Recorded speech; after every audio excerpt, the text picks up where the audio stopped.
घडीचा तास काटा मिनिट काट्याची स्पर्धा करीत धावत होता आणि दिवस नेहमीप्रमाणेच जाऊ लागला.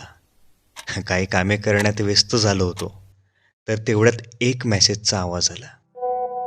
तसा मी नेहमीच नोटिफिकेशन म्यूट करून ठेवतो, पण काय सांगू, नेमकं त्याच दिवशी नोटिफिकेशन ऑन करून ठेवला आणि मेसेज कोणाचा हे बघितल्यानंतर क्षणभरही वेळ न घालविता तो मेसेज बघितला. आणि तो मेसेज होता, पुढल्या रविवारी मी येणार आहे, जरा वेळ मिळाली तर तुला मेसेज करीन, येशील भेटायला. काय सांगू माझ्या मनात काय सुरू झालं तर. असंख्य प्रश्न आणि सोबतच तितकाच आनंदही तिला भेटण्याचा. तब्बल 2.5 वर्षानंतर तिच्या भेटीचा हा मेसेज मनाला प्रसन्न करून गेला. अधेमध्ये मेसेज येत होते पण भेटण्याचा योगायोग कधी जुळला नाही. तो दिवसा चांदण्या वगैरे दिसणे जो काही प्रकार असतो ना, तसंच अगदी होत होतं माझ्यासोबत. जरा सैराटमधल्या परश्या आणि 96 मधला विजय सेतुपती झालो होतो. मी तिला विचारलं, असं अचानक का? तर एक्झाम आहे माझी संडेला. मी त्या रविवारची चातकासारखी वाट बघू लागलो आणि तो दिवस उजाडला. पण तुम्हाला वाटेल हे इतकं इझी कसं का घडत आहे? तर तुम्ही चुकत आहात. त्या दिवशी खूप पाऊस पडत होता आणि आमचं कॅन्सल झालं भेटायचं. मग मी माझ्या दैनंदिन कामाला लागलो.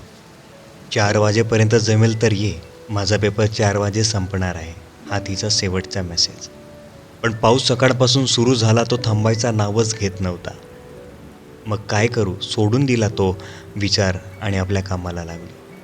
पण खंत होती की तिला भेटू शकलो नाही म्हणून. काम करता करता जरा बोर झालो आणि जरा व्हॉट्सअप स्क्रोल केला तर तिचा मेसेज होता, वेळ असेल तर येऊन जा. आणि लगेच काय म्हणावं, छत्री घेऊन जायला रेडी झालो आणि त्या क्षणाला पाऊस थांबला. कदाचित पावसाला सुद्धा आमचं भेटणं मान्य असेल. आणि मग काय, सैराटच्या परशासारखा तयार झालो आणि निघालो सैराटहून तिला भेटण्यासाठी. मेट्रो स्टेशनवर पोचलो, पण त्या दिवशी ती सुद्धा माझ्यासोबत लपंडाव खेळत होती.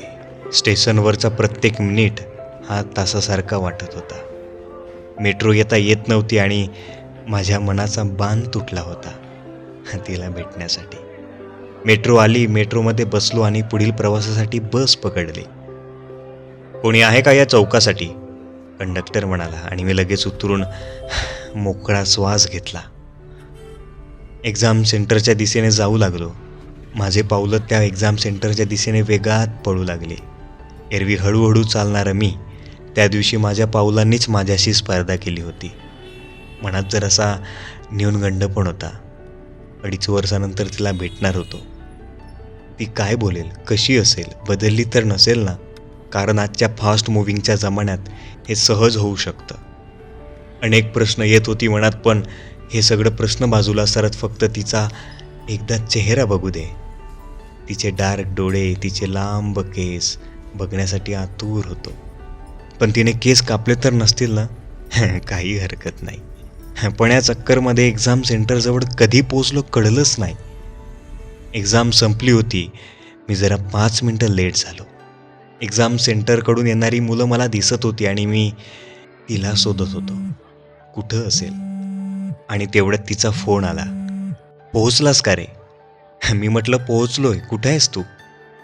कॉलेजच्या गेटसमोर. पटकन त्या दिशेने जाऊ लागलो आणि शेवटी ते दिसलीच. जरा पुन्हा एकदा मोकळा श्वास घेतला.